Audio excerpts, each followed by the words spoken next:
못된 시어머니와 복을 부른 며느리. 옛날 옛적 높은 산을 등지고 푸른 들판이 펼쳐진 한 마을에 이름난 부잣집이 있었답니다. 그 집엔 늙은 시어머니와 젊고 착한 며느리가 함께 살고 있었지요. 며느리의 이름은 순이었고 시어머니는 이름 없이 마님이라 불리며 마을에서도 성질이 고약하기로 소문이 나 있었답니다.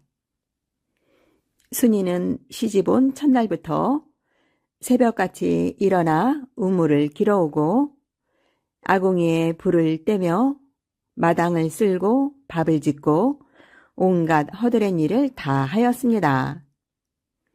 하지만 시어머니는 며느리의 수고를 칭찬하기는커녕 온갖 트집을 찾기에 바빴답니다. 예, 이놈의 밥은 왜 이리 질어? 내 친정에서 밥도 못 배웠니? 아니에요, 어머님. 죄송합니다. 다음엔 더 잘 지어보겠습니다. 순이는 눈물을 삼키며 늘 공손히 대답했습니다.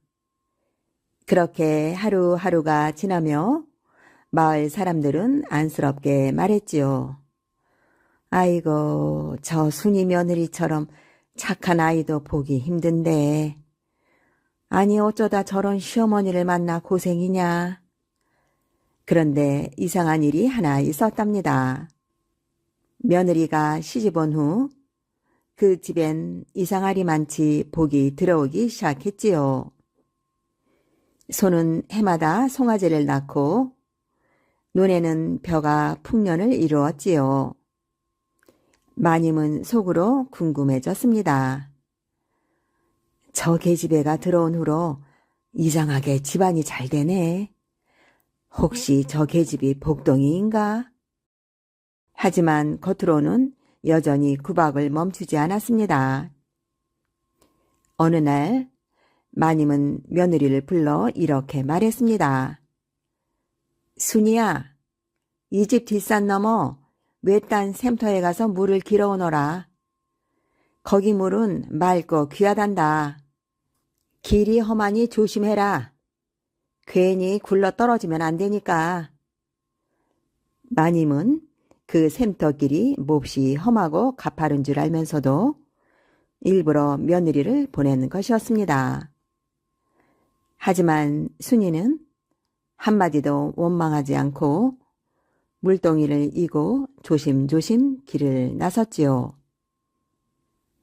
그런데 산 중턱에 이르렀을 때 발을 헛디뎌 며느리가 비탈 아래로 굴러 떨어지고 말았습니다. 정신을 잃은 며느리는 한참이 지나 깨어났는데 이상하게도 몸에 아무 상처가 없고 따뜻한 기운이 감돌았습니다. 그녀가 눈을 떠보니 눈앞에는 하얀 옷을 입은 할머니 한 분이 서 있었지요. 얘야, 놀랐느냐? 나는 이 산을 지키는 산신령의 아내란다. 내 착한 마음을 내가 오래 지켜보았단다. 너는 세상에서도 드문 착한 며느리이니 내가 너에게 복을 하나 내려주마. 할머니는 며느리의 손에 조그만 박씨 하나를 쥐어주며 말했습니다. 이 박을 집에 가져가 심어라. 열매가 맺히거든 조심스레 따서 꼭 어머님과 함께 나누어라. 복은 나눌수록 커지는 법이란다. 순이는 감격한 마음으로 할머니께 큰 절을 올리고 조심히 산을 내려왔습니다. 집에 돌아오자마자 박씨를 정성껏 심었고 며칠이 지나자 덩쿨이 자라더니 금세 탐스러운 박이 주렁주렁 열렸습니다. 시어머니는 그것을 보고 또 잔소리를 시작했지요.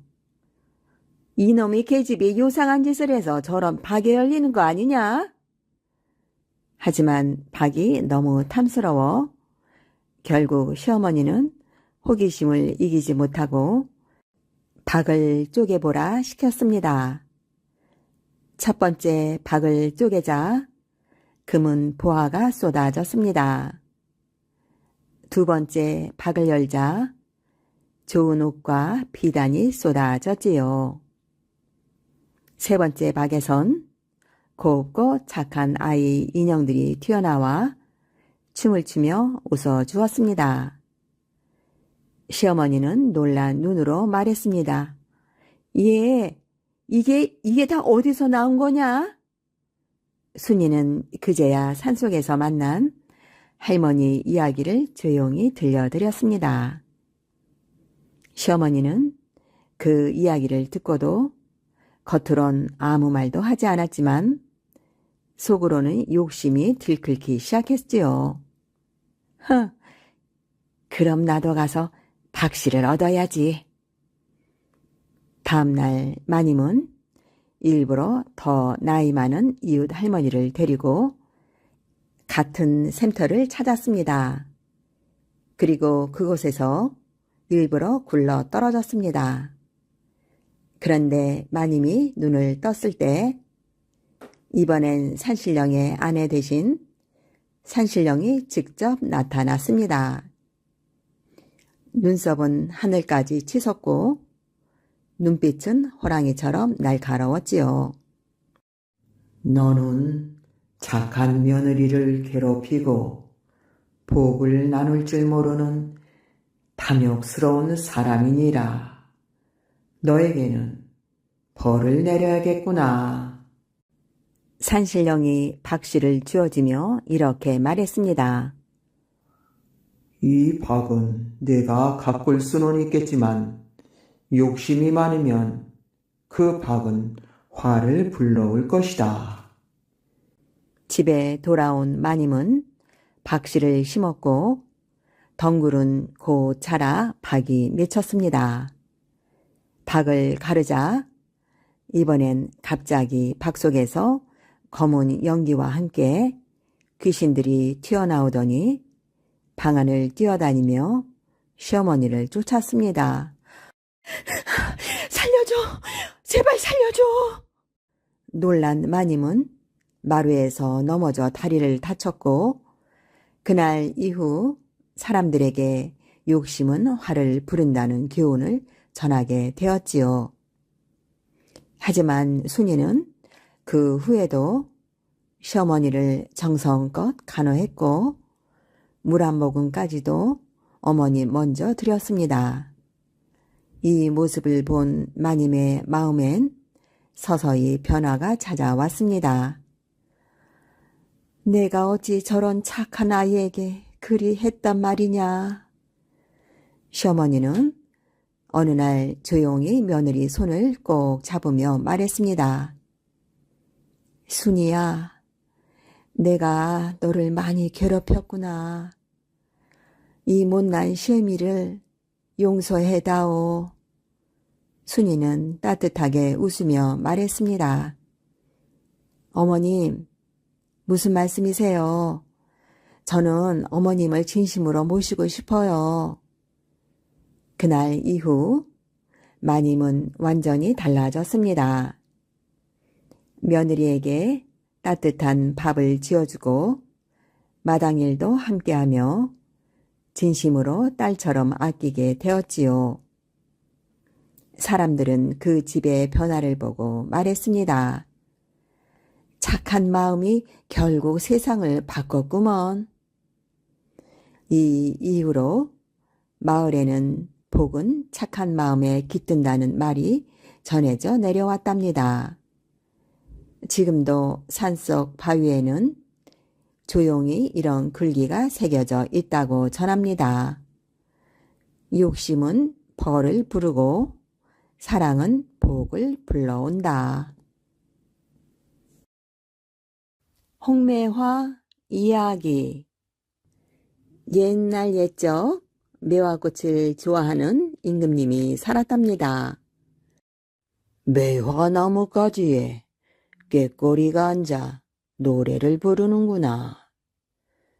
저 낭낭한 울음소리 참 듣기 좋구나. 매화꽃은 봄 소식을 알려주는 귀한 꽃이지. 임금님은 흰 매화꽃을 볼 때마다 입을 다물지 못했답니다.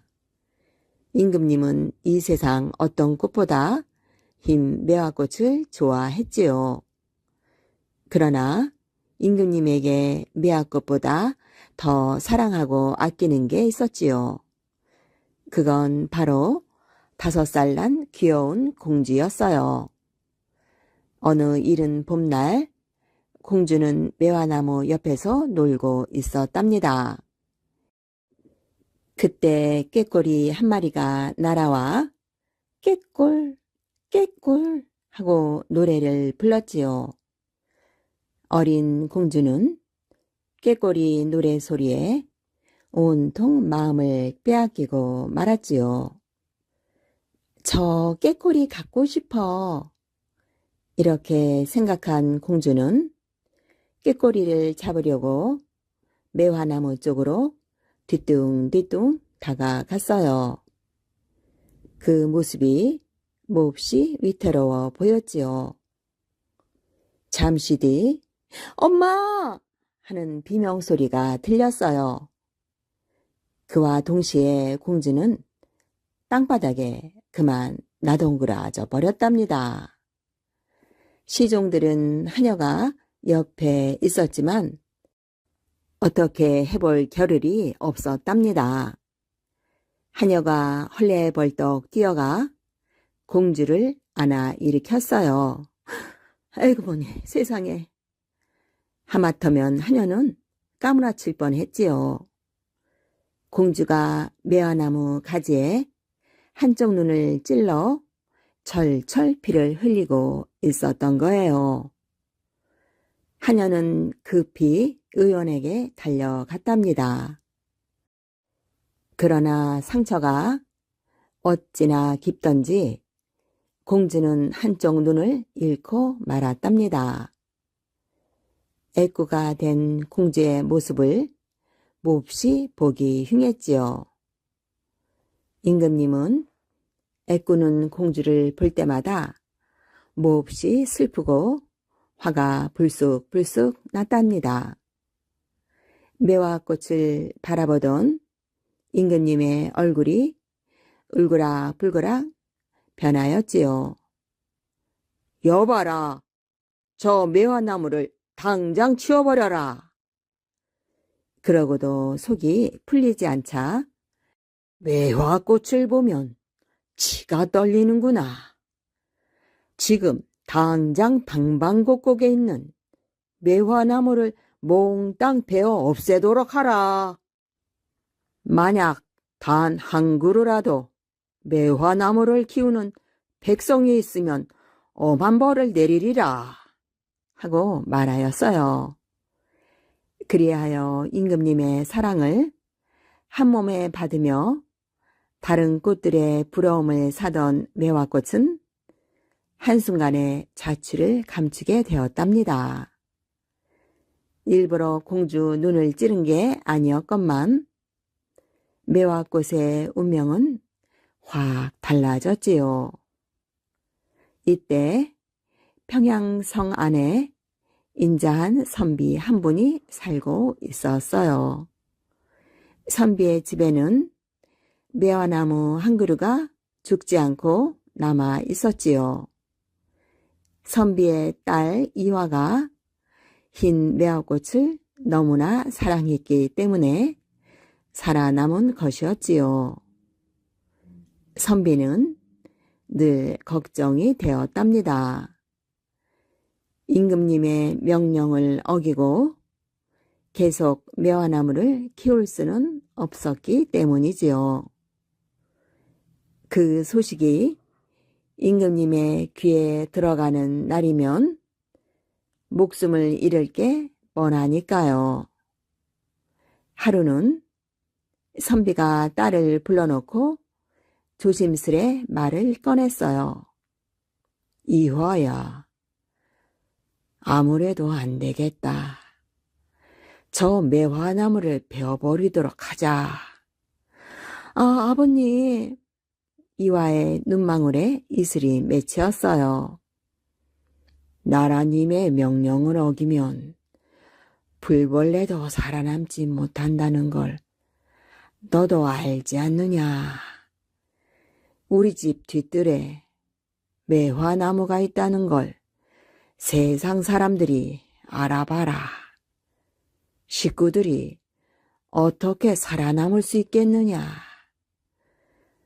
그렇지만 아버님, 매화꽃을 키우는 게 어찌 죄가 되나요? 그래, 그건 내 말이 옳구나. 하지만 백성이 임금님의 뜻을 어기면 안 되는 세상인걸. 어쩌겠느냐. 아버님, 저는 목숨을 잃게 되더라도 계속 매화나무를 키우고 싶어요. 아무리 임금님의 뜻이라지만 따르기 어렵습니다. 그리고 이 깊은 뒤뜰에 있는 매화꽃을 다른 사람이 어찌 알까요? 조금만 더 두고 보아요. 이화의 마음이 간절하여 아버지는 더 몰아붙일 수가 없었답니다.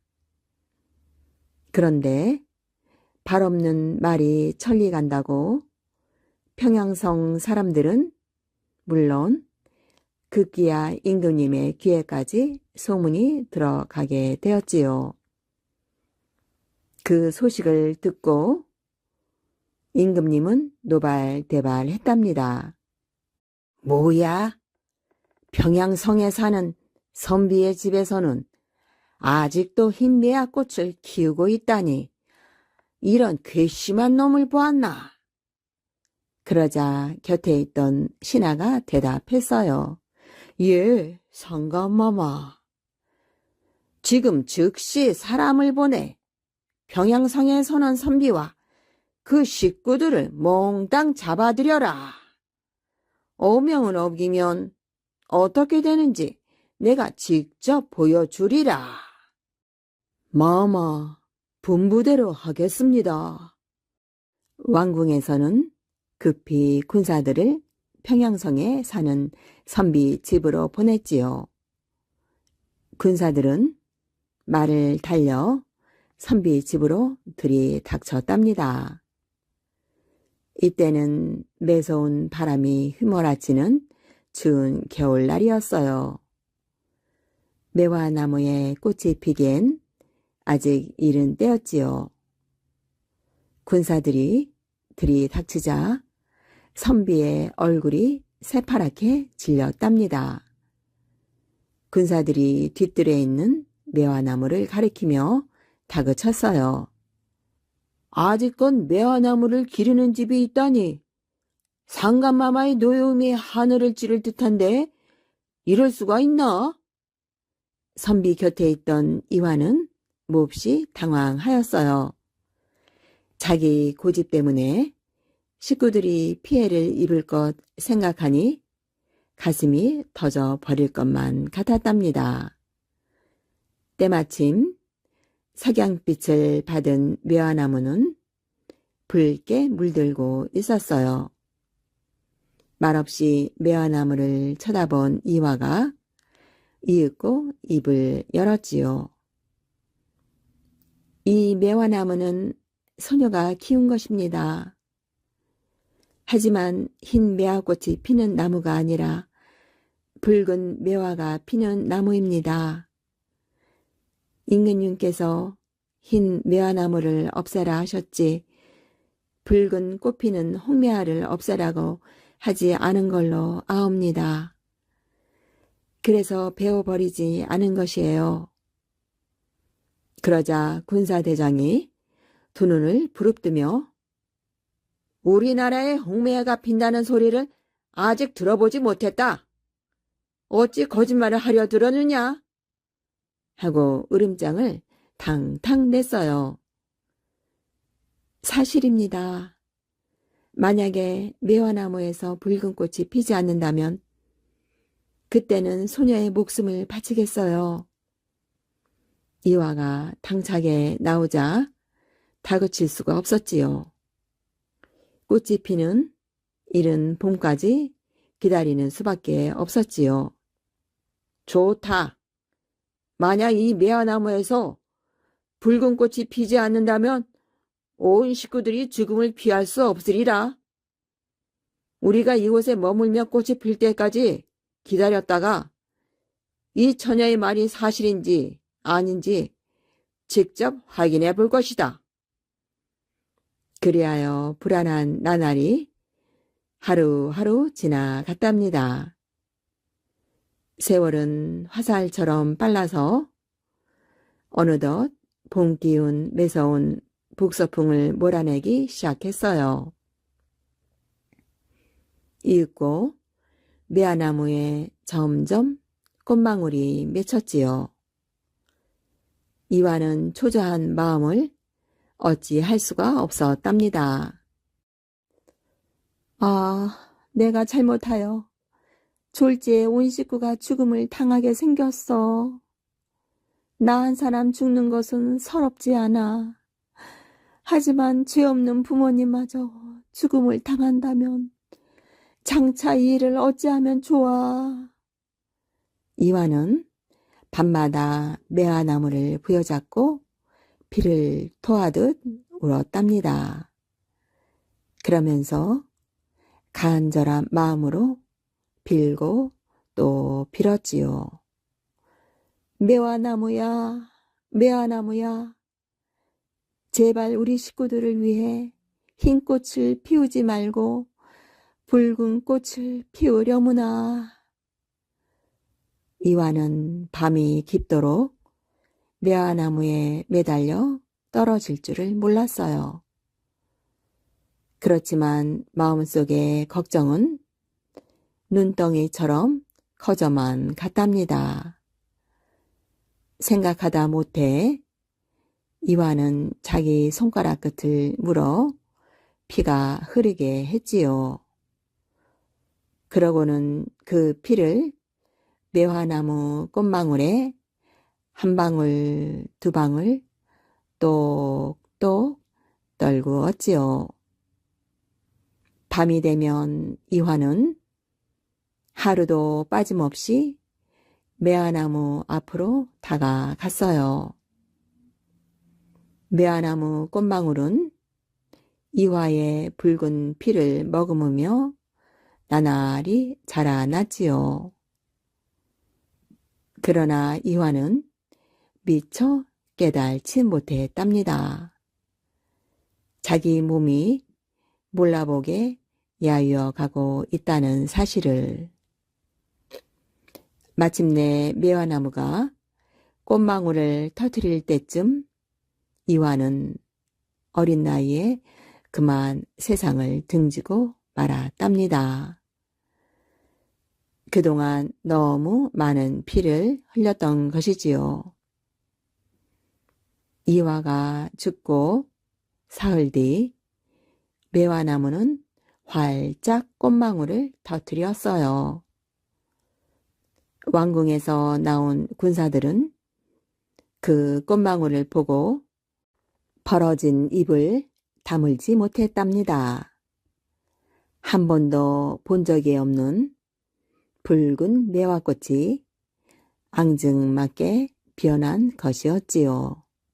아니, 세상에 이럴 수가 있단 말인가? 난 매화나무에 붉은 꽃이 피는 건 처음 봐. 처녀의 말이 거짓이 아니었군. 선비는 이화의 영혼이 흰 매화꽃을 붉게 만들었다는 걸 알았어요. 딸을 잃은 슬픔을 잠시 잊고 선비가 말했지요. 자, 보시오. 분명히 흰 매화꽃이 아니라 붉은 매화꽃이 피어나지 않았소. 내 딸이 말한 대로 홍매화가 피어났는데 여러분들은 그 말을 믿지 않았소. 그 때문에 내 딸 아이는 시름에 겨워 목숨을 잃고 말았던 거요. 그러면서 선비는 딸의 이름을 부르며 목 놓아 울었답니다. 이화야, 이 붉은 매화꽃이 내 눈에도 보이느냐? 선비의 마음은 기쁨과 슬픔으로 얼룩졌어요. 이화의 말대로 붉은 매화꽃이 피어난 것은 기쁨이었고, 이화가 너무 일찍 저 세상으로 떠난 것은 슬픔이었지요. 만약 임금님이 온 나라에 있는 매화꽃을 베어버리라 명령하지만 않았어도 내 딸 이화는 저 세상으로 떠나진 않았을 텐데. 군사들은 아무 소리도 못한 채 그만 돌아가고 말았지요. 이 일이 있은 뒤 우리나라 땅에는 붉은 매화꽃이 피어나기 시작했어요.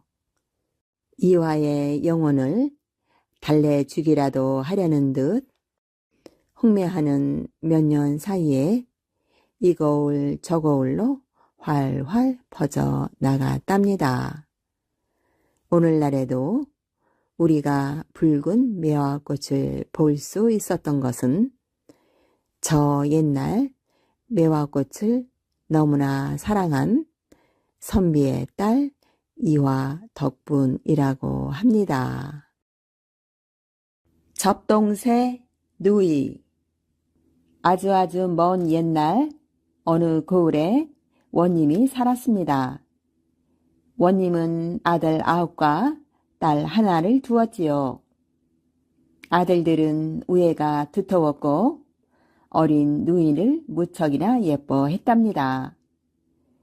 누이는 오라비들만 보면 아홉 오라비 좋아, 아홉 오라비 좋아 좋아 하면서 방긋방긋 웃었답니다.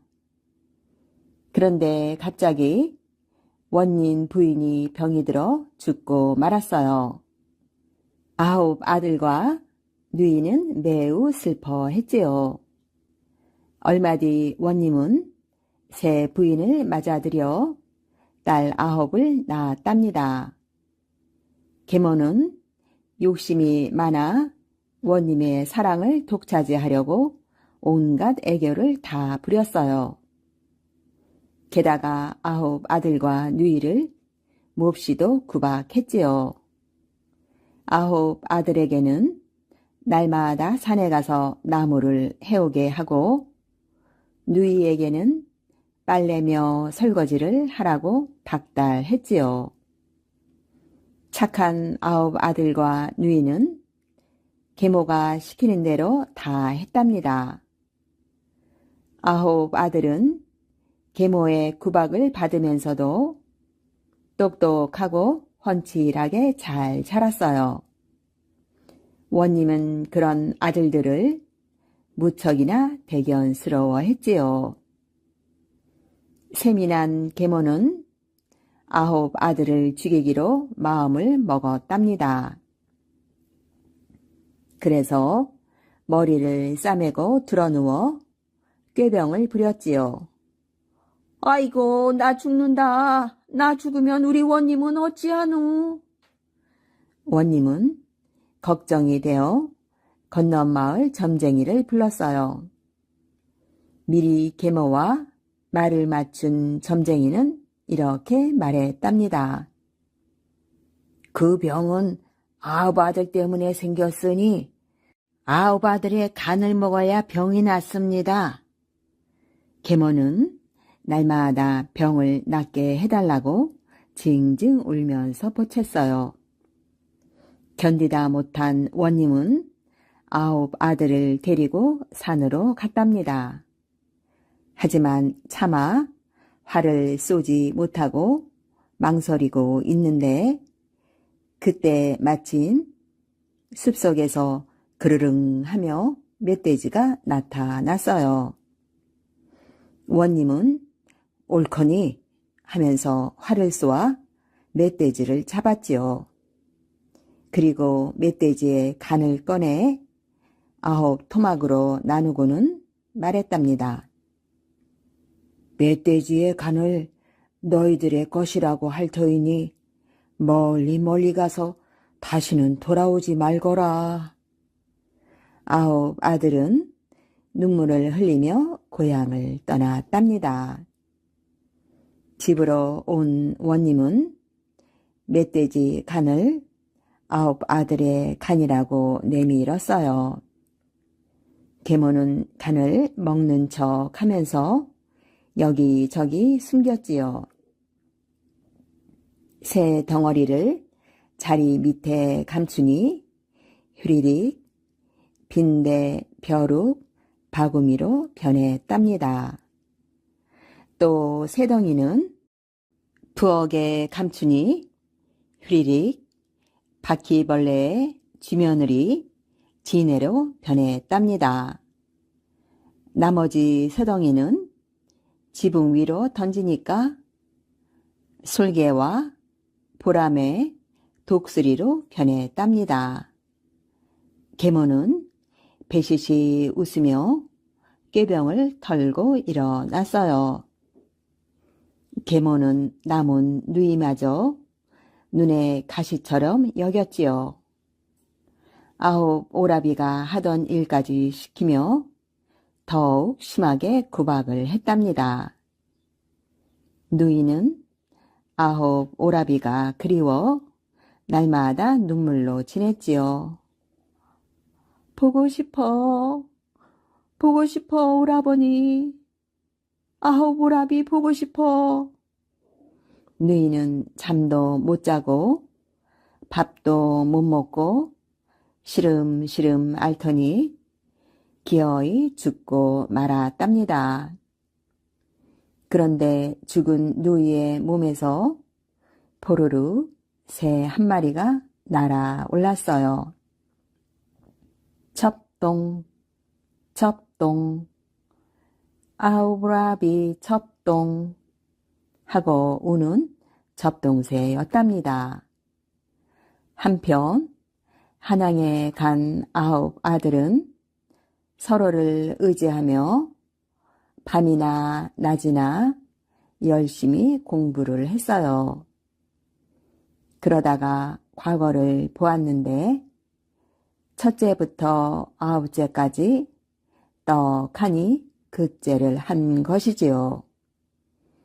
이제 고향에 가서 아버님을 뵙고 누이를 데려오자.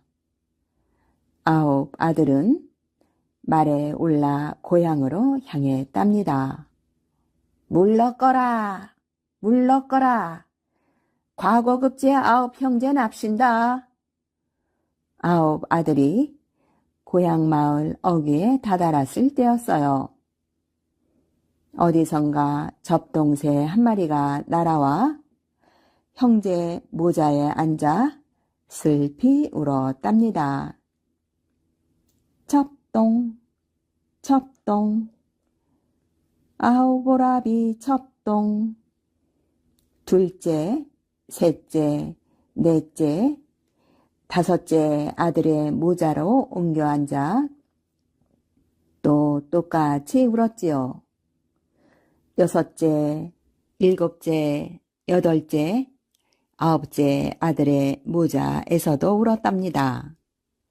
9 아들은 고개를 갸웃거리며 길을 재촉했어요. 아무래도 누이한테 무슨 일이 생겼나 보다. 어서 가자. 9 아들이 도착하자 온 마을이 떠들썩했어요. 꽹가리 소리, 나팔 소리가 흥을 돋우고 구경꾼들이 모여들었지요. 웬 소란이냐? 가서 알아보고 오너라. 하며 첫째 딸을 내보냈어요. 첫째 딸은 곧바로 돌아와 소리를 질렀지요. 큰일 났어, 어머니.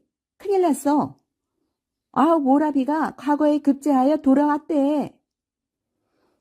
계모는 차례로 딸들을 내보냈지만 모두 똑같은 대답이었어요. 하얗게 질린 계모는 방바닥을 치며 소리쳤지요. 아이고, 난 이제 죽었네. 어떡해. 계모는 급하게 자리를 들차고 숨었지요. 그러자 빈대, 벼룩, 바구미가 따끔따끔 깨물지 뭐예요? 아 따거! 아 따거! 계모는 부랴부랴 부엌으로 달려가 숨었답니다. 이번에는 바퀴벌레 쥐며느리 지네가 마구마구 덤벼들었어요. 아이고 징그러워라. 아이고 징그러워. 계모는 정신없이 지붕으로 올라가 숨었답니다.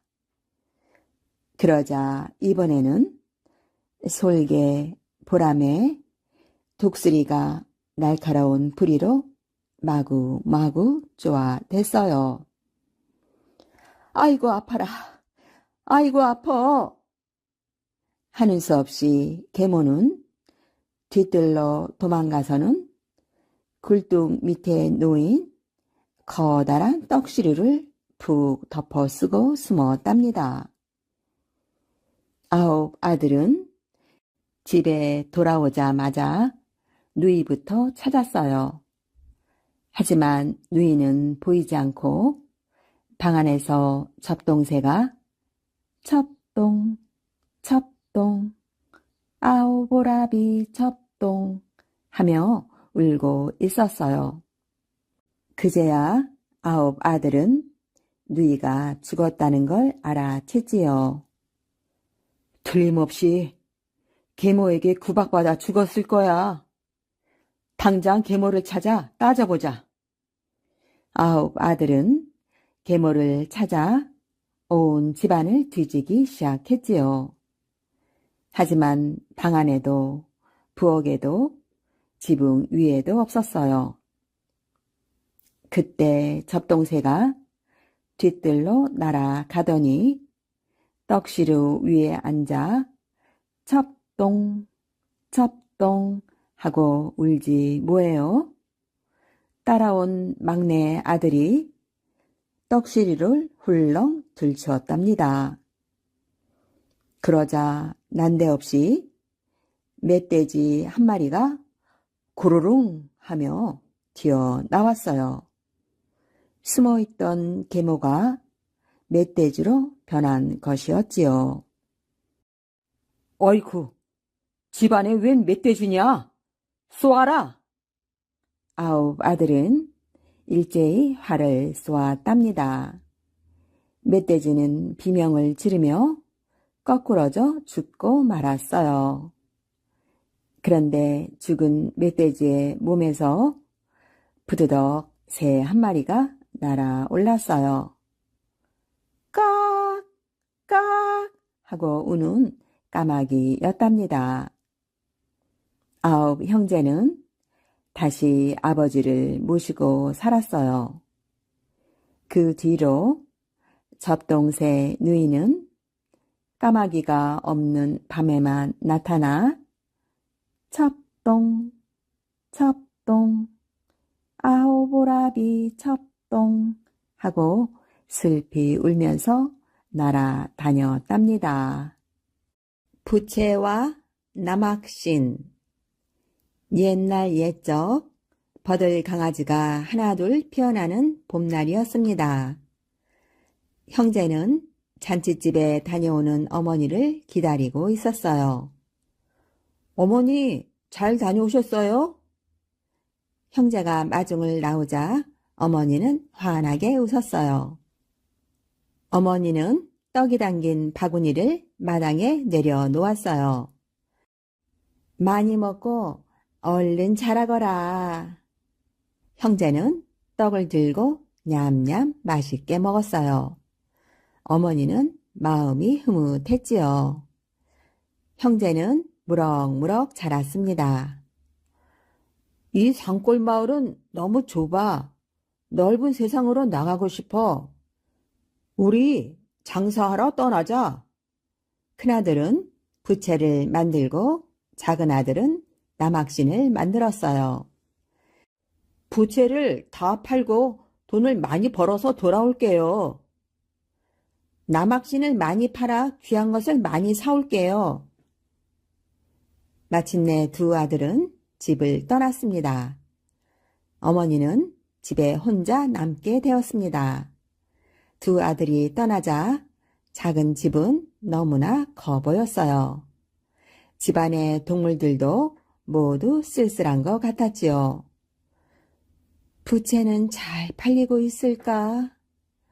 남학신이 안 팔리면 속상할 텐데. 아휴. 어머니의 머릿속에는 두 아들 생각뿐이었어요. 밤에도 마음 편히 잠을 이룰 수가 없었죠. 어머니는 밤마다 신령님께 빌었습니다. 두 손을 모으고 정성을 다해 빌었어요. 비나이다, 비나이다. 멀리 떠난 두 아들의 장사가 잘 되도록 도와주소서. 신령님, 부디 잘 보살펴 주소서. 어머니의 마음은 정말 간절했습니다. 계절이 바뀌고 여름이 되었습니다. 하늘에서는 며칠째 굵은 빗줄기가 쏟아져 내렸어요. 어머니는 큰아들 생각에 한숨을 내쉬었지요. 비야, 비야, 오지 마라.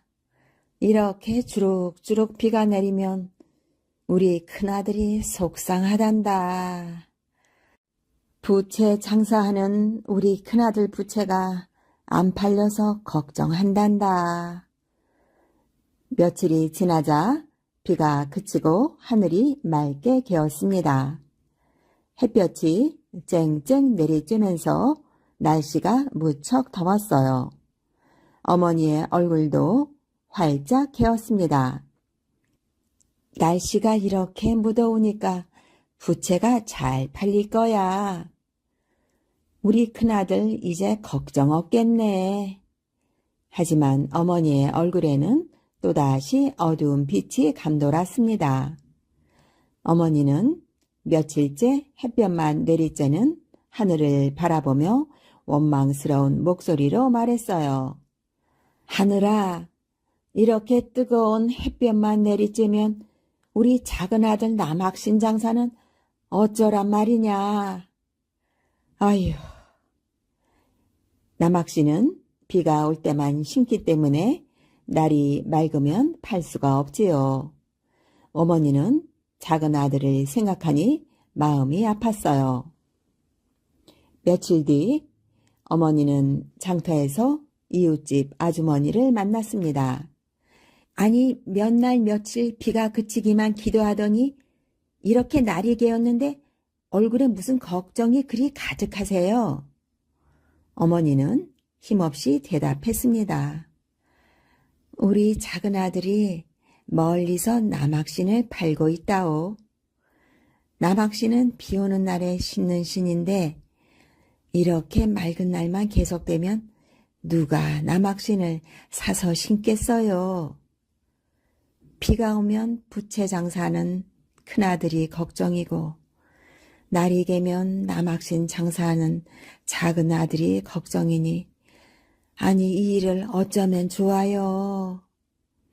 이웃집 아주머니가 빙그레 웃으며 말했습니다.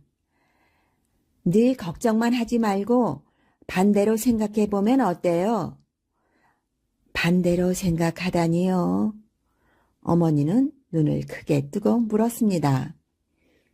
비가 오면 작은 아들이 남학신을 팔아서 좋고 날이 개면 큰아들이 부채를 많이 팔아서 좋을 것 아니에요.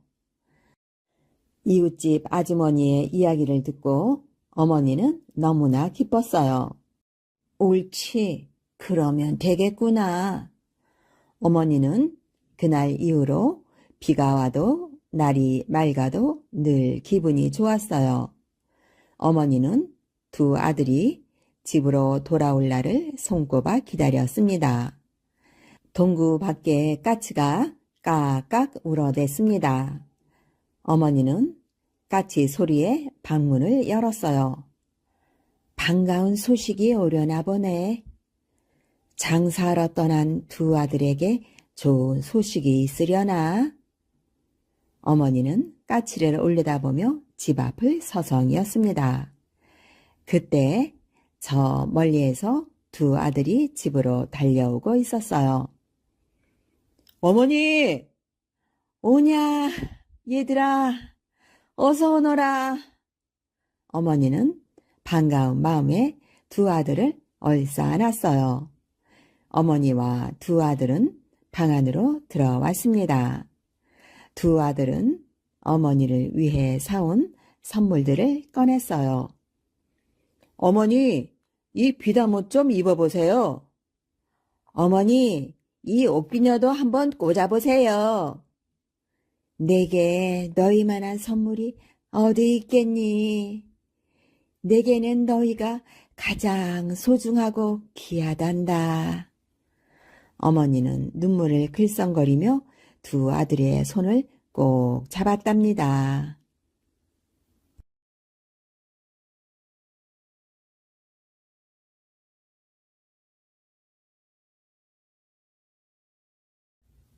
저승에 있는 곳간.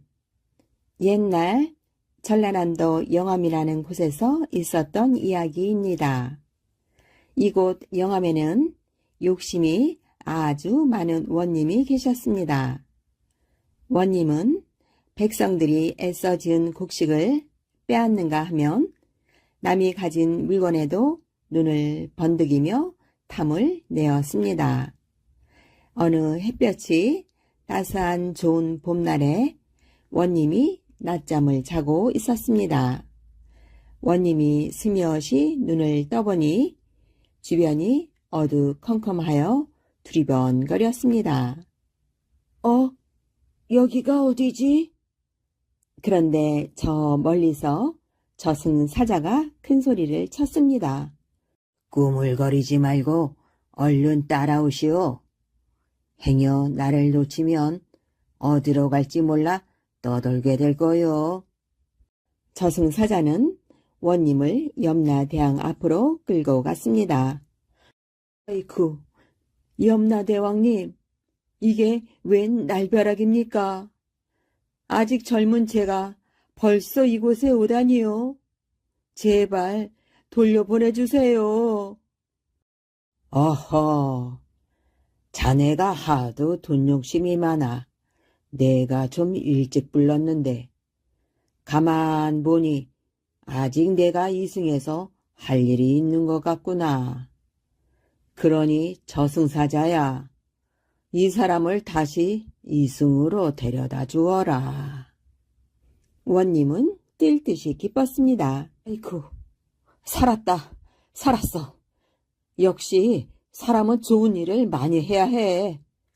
감사합니다. 염라대왕님, 감사합니다.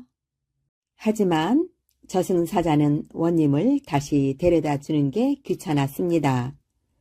원님은 언제나 자기를 이승으로 데려다 주나 하고 기다리는데 저승사자는 이 핑계 저 핑계 대며 원님을 이승으로 데려다 주지 않았습니다. 저승사자님, 언제쯤 제가 이승으로 갈 수 있을까요? 제가 밀린 업무가 많아서요.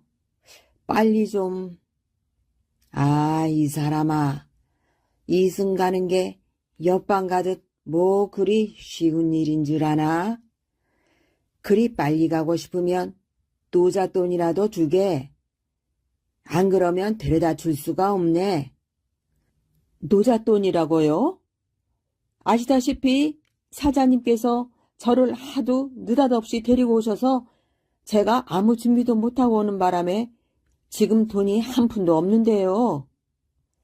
저승사자는 얼굴을 실룩이며 쏘아붙였습니다. 자네 사정이 그렇다면 그럼 저승에 있는 곳간에서라도 꺼내주던가. 저승에 있는 곳간이라고요? 내가 얘기해 주지. 이곳 저승에는 이승에 사는 사람들의 개인 곳간이 있다네. 개인 곳간이요? 그럼 제 곳간도 있단 말씀입니까? 그렇다네. 물론 자네 이름의 곳간도 있지. 전 그런 곳간은 듣도 보도 못했는데요. 그러니 그 곳간에 재물을 가져다 놓을 리가 없으니 텅 비어 있겠네요. 허허, 이 사람아, 어떻게 이승의 사람이 제 집 드나들듯이 저승으로 오갈 수가 있겠나? 이곳의 곳간은 이승에서 남에게 베푸는 선덕이 쌓여지는 저승 곳간일세. 자, 자네의 곳간으로 가보세. 저승사자는 원님을 저승에 있는 원님 곳간으로 데려갔습니다. 여기가 자네 곳간이군. 본인이 아니면 절대 문을 열 수가 없으니 어서 자네가 직접 문을 열어보게. 원님이 곳간의 문을 열자 그곳에는 달랑 집 한 단뿐이었습니다. 예전에 원님이 아기를 낳은 부인에게 던져준 것이었습니다. 어이구, 살아생전에 은덕 좀 베풀지. 자네도 옆 곳간인 덕진 곳간에서 빌려야겠구먼. 저승사자는 덕진 곳간 문을 활짝 열어 제쳤습니다. 덕진 곳간에는 온갖 신기한 물건들이 가득가득 쌓여 있었습니다. 저승사자는 원님의 등을 냅다 때리며 소리쳤습니다. 덕진 곳간에서 빌린 쌀 300석은 꼭 갚아야 하네. 그리고 저승에서 고생하기 싫으면 좀 베풀면서 살게나. 예. 원님은 식은땀을 흘리며 벌떡 일어났습니다. 아이고, 10년 감수했네. 아니, 이게 꿈이야, 생시야. 가만히 있어보자. 내가 덕진 사람에게 쌀을 빌렸단 말이지. 우선 진짜 덕진이란 사람이 있는지 직접 봐야겠다. 원님은 그날로 덕진이란 사람을 찾아 나섰습니다. 온 동네를 수소문하여 마침내 덕진이란 사람을 찾았는데 덕진은 어머니를 모시고 주막을 하는 처녀였습니다. 사람들로 북적이는 작은 주막에는 덕진이 반갑게 손님을 맞이하고 있었습니다. 원님은 자기의 신분을 감추고 누더기를 걸치고 주막을 찾아갔습니다. 밥을 다 먹은 원님이 덕진에게 2냥을 내밀자 아니에요. 1냥이면 됩니다. 그러면서 나머지 1냥을 원님에게 돌려주었습니다. 어허, 내 차림이 이러니 돈을 덜 받는 거로구나. 다음날 원님은 다시 덕진을 찾아갔습니다. 내 급하게 쓸 일이 있으니 돈 10냥만 구워주시게. 덕진은 이유도 묻지 않고 10냥을 내주었습니다. 아니, 내가 자네와 일면식도 없는데 이렇게 돈을 꺼주었다가 떼기라도 하면 어쩌려고 그러시나? 아니, 얼마나 급하게 필요하시면 일면식도 없는 저에게까지 부탁을 하시겠어요. 원님은 눈을 지그시 감고 고개를 끄덕였습니다. 과연 저승곳간이 가득 찰만하구나. 며칠 후 원님은 쌀 300석을 가지고 덕진을 찾아갔습니다. 자, 여기 저승에서 빌린 쌀 300석이요. 요긴하게 잘 썼소. 놀란 덕진은 눈을 화등잔처럼 크게 뜨며 물었습니다. 제가 원님께 쌀을 빌려드렸다니요. 저는 이렇게 많은 쌀을 가져본 적도 없고 원님께 빌려준 적도 없습니다. 원님은 쌀을 내려놓으라 말하고 돌아서며 말했습니다. 더 이상 이유를 묻지 말고 나를 살린 값이다 생각하고 받으시오. 이유는 훗날 알게 될 것이오. 덕진은 쌀 300석의 쌀을 바라보며 생각했습니다. 원님께서 이 쌀 주신 것은 나보고 더 좋은 일을 하라는 뜻일 거야. 그러니 여러 사람을 위해서 이 쌀을 쓰자. 덕진은 쌀을 팔아 강에 다리를 놓기로 마음먹었습니다. 그 강은 비만 오면 물이 넘쳐나 사람들이 지나다닐 수가 없었기 때문이었죠. 얼마 후 강에는 다리가 세워지고 마을 사람들은 그 다리를 덕진 다리라고 불렀습니다. 뱀이 된 신부. 옛날 한 선비가 주막에 앉아 놀란 가슴을 쓸어내리고 있었다. 옛일을 회상하며 눈물을 흘리고 있는데 주모가 물었다. 아니 무슨 일이기에 그렇게 슬피우시오? 선비가 눈물을 쓸어내리며 외란 터지기 몇 년 전에 글쎄 제가 혼례식 날 신부를 오해하여 버리고 나왔습니다 그려. 몰락한 양반가의 먹을 식량도 구하기 어려운 처지에 장가는 꿈에도 꾸지 못하였다. 그의 홀어머니는 아들 장가 가는 것을 보는 게 꿈이어서 날마다 정한수를 떠놓고 빌었다. 그 모습을 보다 못해 동네 사는 노파가 같은 처지에 몰락한 양반가의 처자를 소개시켜 주었는데 그 처녀 역시 집안이 어렵고 부모 없이 시녀 한 명만 데리고 있는 터라 아무도 장가를 오려 하지 않았다. 그 두 사람은 혼례식을 올리기로 하고 사주단자를 보내 날짜를 잡았다. 새신랑은 날짜에 맞춰 길을 떠나 어느 산길로 접어들었을 때쯤 주막이 보였다. 주모, 이쪽으로 더 가면 아가씨가 사는 집이 있어? 거기는 내일 혼례는 치르는 집인데 그 집은 왜 찾소? 제가 그 집에 혼례를 치르는 신랑인데 도대체가 길을 찾을 수가 없소. 이쪽으로 쭉 가서 갈래길에서 왼쪽으로 가면 돼요. 고맙수. 총각은 주모가 알려준 길을 따라 아가씨의 집을 찾아갈 수가 있었다. 우여곡절 끝에 혼례를 치렀으나 워낙 없는 살림이라 막걸리 한 동이와 닭 한 마리가 전부였다. 그래도 오랜만에 고기와 술을 마신 신랑은 흠뻑 취해 신부의 쪽도리를 벗기려는데 문풍지 사이로 검은 그림자가 영락없이 사내가 칼을 들고 서 있는 것이었다.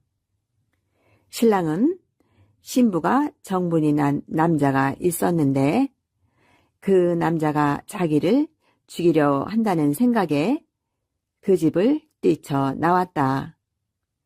다음날 아침 신부방에 들어간 몸종 사월이는 혼례복을 벗지 않고 있는 아씨를 보고 아씨, 이제 혼례복을 벗고 식사를 하셔야지요. 아니다. 서방님께서는 오셔서 옷을 벗겨주실 거야. 이렇게 며칠이 흘러 사월이는 울음 섞인 목소리가 들려왔다. 아씨, 이러다 죽겠어요. 이제 혼례복을 벗고 죽이라도 드셔야 해요. 아무 말이 없었다. 방에 들어간 사월이는 그대로 주저앉아 버리고 말았다. 아씨는 숨을 거둔 뒤였다. 그렇게 신부 집을 나온 신랑은 그날부터 공부에 매진하여 과거 급제를 하고 벼슬길에 올라 한양으로 올라가는 도중 외란이 터졌다. 선비는 왜구들을 피해 산길로 접어들었는데 이상하게 가본 길 같았다.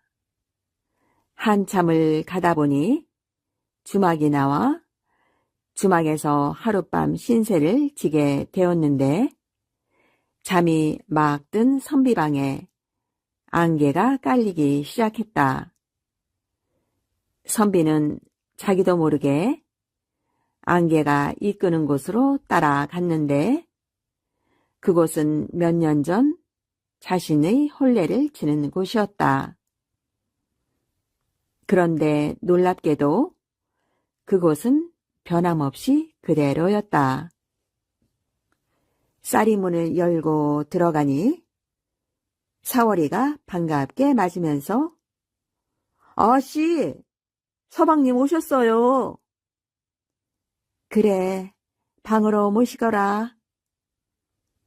방으로 들어간 선비는 신부의 모습을 보고 놀라지 않을 수 없었다. 신부는 혼례복을 입은 채였다. 사월이는 밖에 있으면 이 비녀를 주고 술을 한 덩이만 받아오거라. 네, 아씨.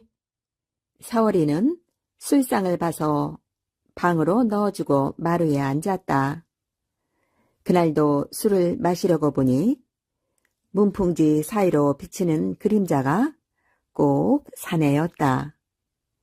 문을 열어보니 신부가 신랑을 입히려고 준비한 도포 자루가 바람에 휘날리고 있었다.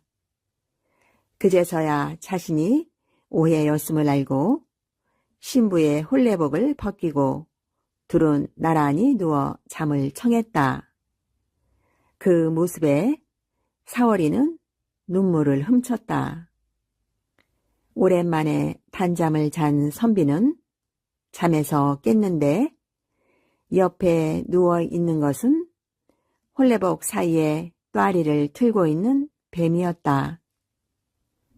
놀란 선비는 방에서 뛰쳐나와 보니 마루에도 해골이 있었다. 옷을 다 입지도 못하고 보따리만 챙긴 채 그 집을 나와 주막으로 가 주모! 주모! 주모 있는가? 아이고 나리 웬일이세요? 글쎄 저 산기슭에 있는 그 집 처자 아시는가? 아다마다요. 몇 년 전 혼례식 날 소박 맞고 그대로 앉아 죽었다지 뭐요. 참 참한 아가씨였는데 안 됐지 뭐요. 선비는 참회의 눈물을 흘렸다. 다음 날 선비는 신부와 사월이의 시신을 수습해서 장례식을 치러주었다. 그날부터 선비는 백성을 위해 자신의 삶을 다할 때까지 억울한 이가 없도록 최선을 다했다. 뱀을 삼킨 나무꾼. 옛날 한 나무꾼이 나무를 하고 있었어요. 햇볕은 머리 꼭대기에서 쨍쨍 내리쬐고 바람 한 점 불어오지 않았지요. 어휴, 더워. 봄 날씨가 왜 이리 덥지? 나무꾼은 나무 아래 앉아 잠시 쉬기로 했어요. 그런데 자꾸 목이 마르지 뭐예요? 아, 시원한 물 한 모금 마셨으면 좋겠다. 나무꾼은 둘레둘레 주위를 살폈어요. 그런데 가만 보니 땅이 축축한 곳이 있었어요. 아, 이 길을 따라가면 샘물이 나오겠구나. 나무꾼은 한 발짝 한 발짝 걸음을 옮겼어요. 얼마쯤 가다 보니 장기 한 마리가 날개를 들썩대며 춤을 추고 있는 거예요. 하하, 별일도 다 있네. 나무꾼은 목마른 것도 잠시 잊고 몰래 지켜보다가 장기가 사라진 다음 그 자리로 가보았어요. 아이, 녀석, 꽁지 깃털을 떨어뜨렸네. 나무꾼은 장기의 꽁지 깃털을 만지작거리다가 등 뒤에 쓱 꽂아 두었어요. 그러고는 물을 찾아 다시 길을 가려는데 글쎄 바로 거기에 샘이 있더라고요. 아이고, 잘됐다.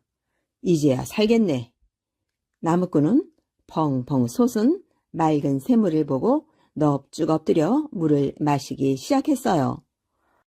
그렇게 정신없이 물을 들이키다 말고 나무꾼은 깜짝 놀라 벌떡 일어섰지요. 무언가 길쭉하고 거뭇거뭇한 것이, 그러니까 뱀처럼 생긴 것이 얼른거린다 싶더니 목 뒤로 쓱 지나가지 뭐예요. 꼭 입으로 들어가 꿀꺽 삼킨 것만 같았어요. 아이고, 이게 뭐야? 내가 뱀을 삼켰나? 뱀을 삼킨 거야? 아이고, 이를 어째? 이제 나 죽었어. 죽은 목숨이야. 왜 삼킨 거야? 아이고, 나 죽었어. 내가 무슨 죄를 저질렀다고 하늘이 내게 벌을 내리시나? 아니, 살아있는 뱀을 삼키다니 복도 뒤질이 없지. 어느덧 하늘은 점점 주홍빛으로 물들기 시작했어요. 여기 앉아 죽을 수는 없지. 죽더라도 집에 가서 죽어야지. 나무꾼은 비척비척 하면서 집까지 걸어왔어요. 몸은 으슬으슬 떨리고 속도 울렁울렁 했지요. 하지만 나무꾼은 아무 말도 하지 않고 곧장 방에 들어가 자리를 펴고 누웠어요. 그런데 참 이상하지요. 딱히 아픈 곳은 없는데 속이 계속 메스꺼려서 당최 뭘 먹을 수도 없고 열도 좀 나는 것 같고 몸도 부들부들 떨리는 것 같고 거기다 눈까지 희미하니, 아니, 대체 자네 어디가 아픈 거야? 걱정이 된 동네 사람들도 하나 둘 나무꾼을 찾아왔어요. 사실은 내가 숲에서 물을 마시다가 그만 뱀을 삼켰지 뭔가. 나무꾼은 그제야 사실을 털어놓았어요. 나무꾼이 뱀을 삼켰다는 소문은 동네 방네 퍼지게 되었어요. 자네 나무꾼 이야기 들었나? 들었지. 뱀을 삼켰다면서? 독이 몸에 퍼지면 그냥 저 세상으로 가는 거 아닌가? 그러게나 말이야. 그런데 좀 이상하기는 해. 벌써 며칠째 시름시름 앓고만 있으니. 글쎄 말이야. 독이 퍼졌으면 벌써 퍼졌을 텐데 말이야. 마침 한 노인이 그곳을 지나가다 마을 사람들의 이야기를 우연히 듣게 되었어요. 무슨 사정이 있나 본데 제가 한번 찾아가 봐도 되겠습니까? 그럼요. 지금 그 집 사람들은 물에 빠져 지푸라기라도 잡고 싶은 심정일 겁니다. 노인은 그 길로 나무꾼을 만나러 갔어요. 제가 뭘 도울 일이 없을까 해서 왔습니다. 그날 있었던 일을 하나도 빠짐없이 들려줄 수 있겠습니까? 네, 그러지요. 그러니까 제가 나무를 하다가, 그럼 그때 그 장기의 꽁지 깃털은 어찌했습니까? 장기의 꽁지 깃털이라고요? 아, 그거요. 등 뒤에 꽂아 놓았는데 뱀을 먹고 나서 그 뒤로 어찌 됐는지 저도 잘 모르겠습니다. 그 말을 들은 노인은 뭔가 짐작되는 게 있는지 고개를 끄덕이며 천천히 말했어요. 알겠습니다. 제게 좋은 생각이 있습니다. 네? 노인은 대답 대신 빙긋이 웃기만 했어요. 물을 마셨다는 그 셈으로 함께 갑시다. 자, 어서 앞장서십시오. 여기입니다. 여기서 제가 그만. 나무꾼은 그 말을 하다가 울먹거렸어요. 그런데 이게 뭐예요? 샘 근처에는 장기에 꽁지 깃털이 떨어져 있었어요. 노인은 나무꾼 몰래 깃털을 슬쩍 손에 쥐었지요. 뱀을 토해내려면 다시 물을 마셔야 해요. 배에 물이 꽉 차야 뱀이 헤엄쳐 밖으로 나옵니다. 어서 물을 마셔요. 어서! 노인의 말에 나무꾼은 그날처럼 벌컥벌컥 물을 들이켰어요. 눈앞이 가물가물해지도록 말이에요. 물을 더 마셔요. 더 많이. 자, 이제 뱀이 나옵니다. 어서 힘껏 해보십시오. 억! 억! 그 틈에 노인은 장기의 꽁지 깃털을 스며시 띄었어요. 뱀처럼 길쭉한 깃털은 물에 떠서 둥실둥실 흘러갔지요. 나왔어요. 나왔어. 저기 뱀이 가고 있어요. 장기의 깃털은 물에 둥둥 떠서 점점 눈앞에서 사라지고 있었지요. 나무꾼은 죽었다 살아난 사람처럼 두 손을 번쩍 치켜들었어요. 만세! 만세! 난 이제 살았다! 나무꾼은 하늘을 향해 크게 외치고 노인에게 넙죽 엎드려 큰절을 올렸어요. 고맙습니다. 정말 고맙습니다. 그런데 말이에요. 나무꾼은 끝내 알지 못했네요. 정말로 뱀을 삼켰다가 토한 게 아니라 마음의 병을 툭툭 털어냈다는 것을요.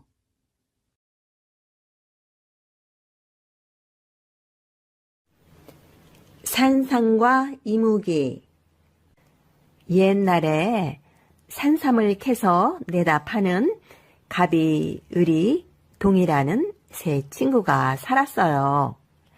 늘 셋이 함께 동무하여 깊은 산골짜기로 높은 산꼭대기로 산삼을 찾아 다녔지요.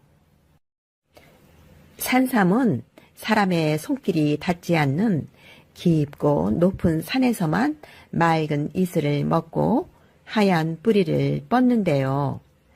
그래서 쉽게 찾을 수가 없었어요. 어느 날 새 친구는 새 집신 꼬아 신고 망태 메고 산삼을 캐러 떠났어요. 셋이 산삼을 꼭 캐오자고 손가락을 걸고 약속을 하고 말이에요. 나무가 빽빽한 숲을 헤치고 아슬아슬한 폭포 아래를 지나 몇 날 며칠 산삼을 찾아 산속을 헤매고 다녔지요. 한 명이 다치면 다른 두 명이 정답게 어깨 동무를 해주면서 사이좋게 말이에요. 마침내 셋은 높은 산꼭대기에 올라서게 되었어요. 그러자 정말 놀라운 일이 벌어졌어요. 바위 낭떠러지 저 아래 골짜기에 파란 산산잎이 잔뜩 우거져 있지 뭐예요.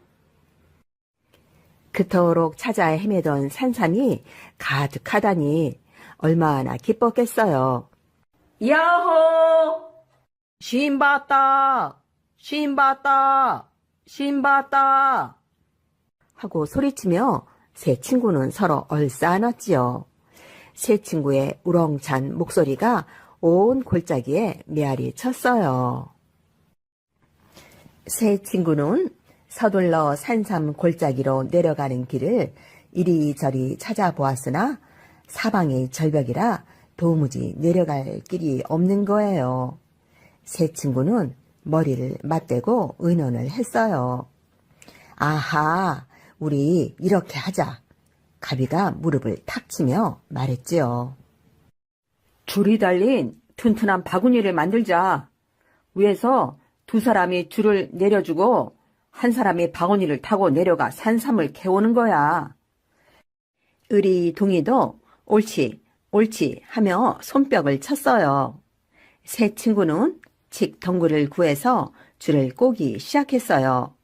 손바닥이 얼얼하도록 새끼줄을 꼬고 억새풀을 섞어 커다란 칡바구니를 엮었지요. 근데 누가 내려가지? 의리와 동이는 무섭다고 도리질을 쳤지요. 내가 내려갈게. 가비는 선뜻 내려가겠다고 그랬어요. 가비가 바구니를 타고 의리와 동이가 바구니를 조심조심 내려주었지요. 바구니가 골짜기 아래로 흔들흔들 내려갔어요. 가비가 탄 바구니는 아무 탈 없이 산삼이 있는 곳에 닿았지요. 그리고 그 많은 산삼을 그럭저럭 다 캤어요. 바구니 가득 산삼을 다 넣은 뒤 가비는 소리를 쳤어요. 어이, 이제 줄을 당겨. 산삼을 바구니에 담았어. 의리 동이는 얼씨구나 어영차 줄을 당겼지요. 가비가 다시 소리쳤어요. 어이, 이제 줄을 다시 내려. 그러나 바구니는 영영 내려오지 않았지요. 어이, 의리야. 어이, 동이야. 욕심이 난 의리 동이가 산삼을 몽땅 망태에 챙기고 나서 가비야 죽건 말건 낭떠러지 아래에 두고 냅다 도망을 쳐버렸어요. 낭떠러지 아래에서 가비는 남은 산삼 한 뿌리를 어적어적 씹어먹고 힘을 내 하루 이틀 사흘을 꼬박 지새웠어요. 그런데 갑자기 울렁울렁 땅이 막 흔들리는 거예요. 그러더니 어디선가 비늘을 번쩍이며 이무기 한 마리가 쓱 기어오는 게 아니겠어요?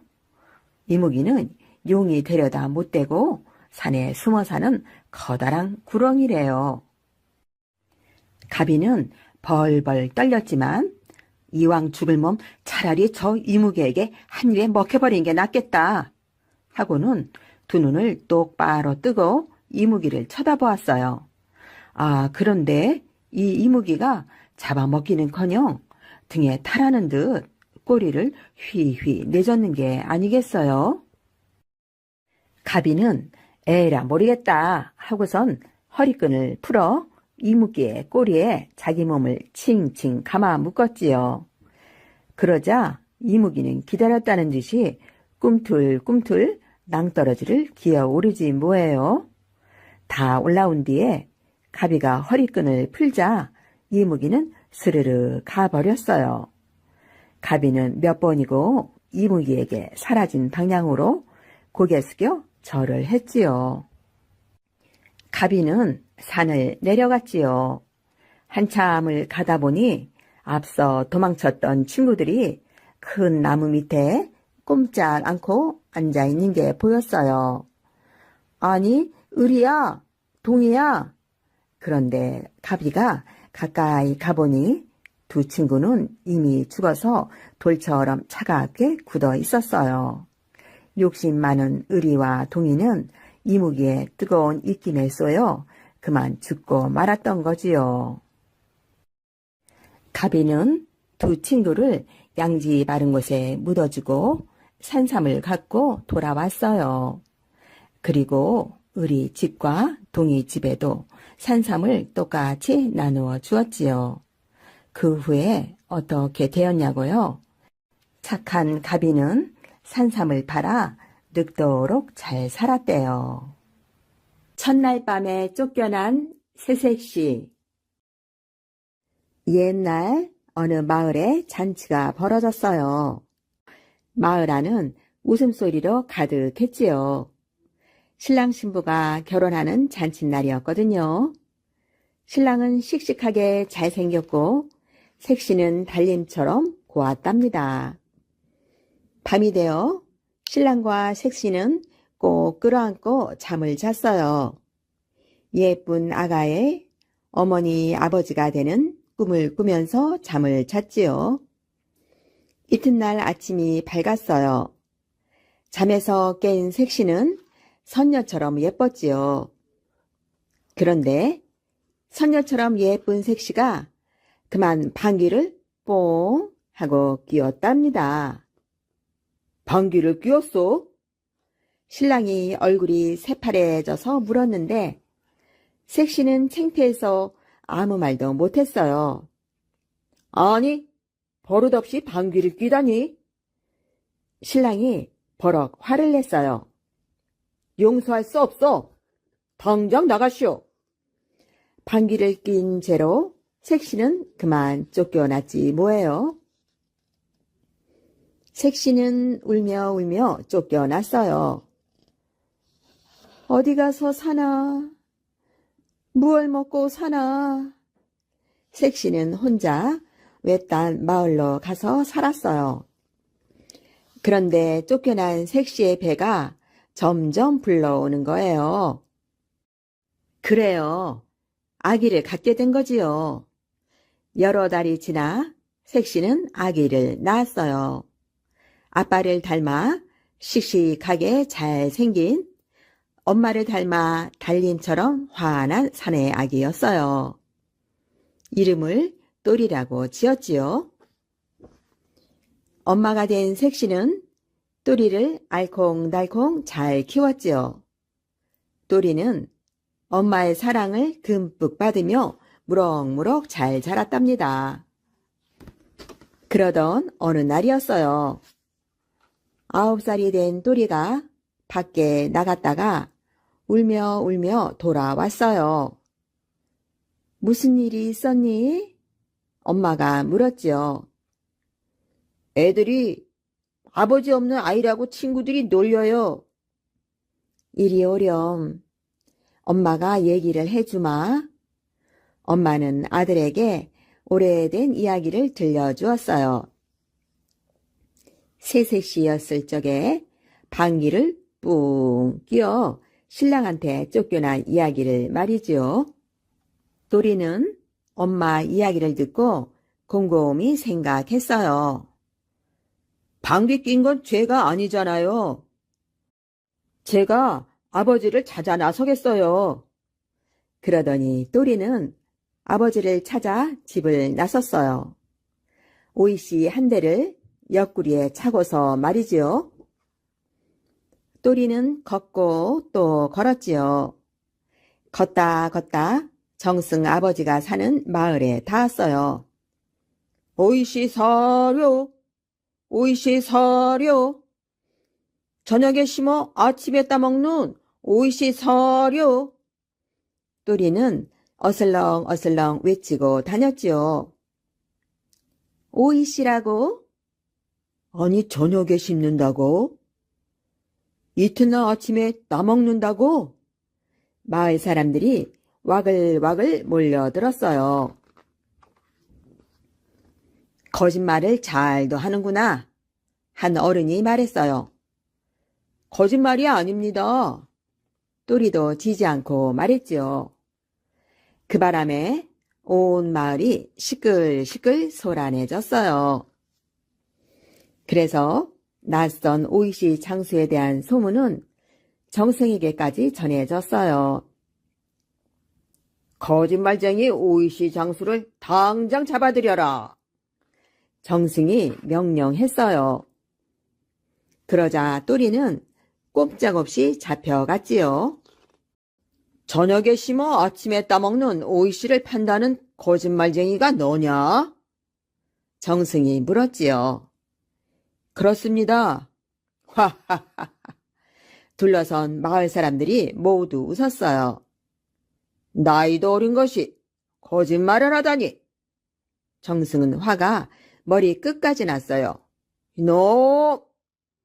둘러선 마을 사람들은 웃음을 딱 그쳤지요.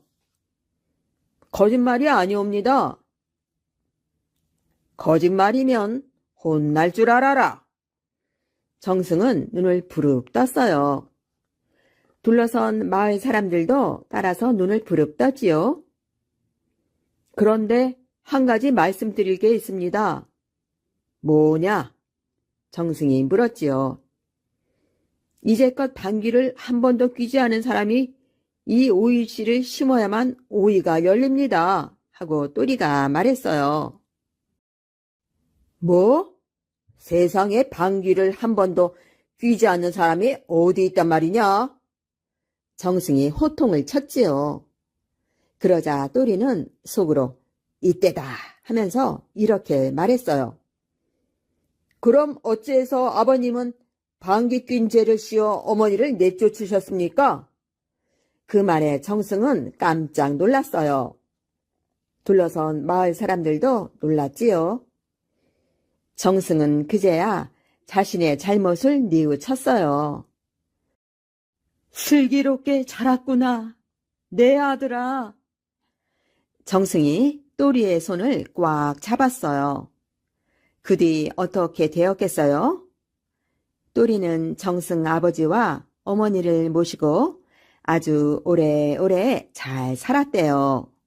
행복하게 잘 살았답니다. 화가 노인의 그림.